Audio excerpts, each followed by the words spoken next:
Já vás vítám u tohohle videa, tady spíču se. Koště. Dělej. Čau. Ne čau. Nazdar. Nazdar. A co v dnešním videu budeme dělat? V dnešním videu budeme šňupat, tabáček a čuráček. A tentokrát si ten hajzl dá co největší čáru.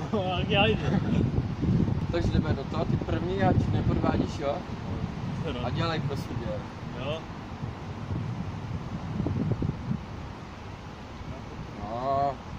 Dělej, padej, mrdo. Držu. Taková challenge, ne? Jo, minule. To je, vole. Víš, kolik si já dám tabáku do ruky? Si to bude paraná. Ty pičo. Ne, kartu už dej. Ne, nasrat. A ono fouká. No právě. Ono fouká. Pičo. Paní mistrová.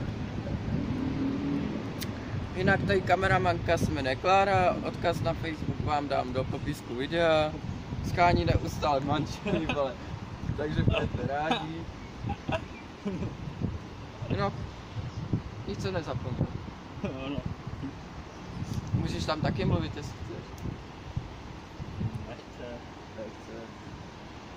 Ona chce něco jiného. Ty jsi rakovina. No, ty už taky máš, že držu hůb. Já ještě ne, pičo, proč to nepadá? No, taky říkám. Kurva. To stačí, ne? Ne, nestačí, je to challenge. Co to je? Bokni do toho, ty vole. No, stačí. Takže lidi, uděláme si kostečku. A jo. A budeme se končit. Takže to je jasný, že tenhle exot to bude mít co nejvíc, ale to je jedno. Protože šňupe, že jo, upřímně má malou čáru. Takže šňupneme tabák a další video bude Minecraft, takže se máte na co těšit. Čarovný. Čarovný ne, dneska. Takže, jdeš do toho? Jo. Jo? 3. Čo ještě ne? 2, 1.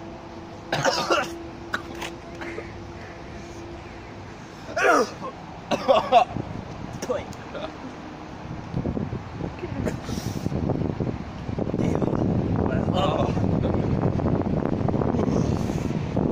Piča, nemůžu mluvit. Ani já. Tvoj. Aha. No. Ty pičo. Takže lidi, já se s vámi loučím, pokud se vám tohle video líbilo, dejte like, popřípadně odběr a u dalšího videa. Čus.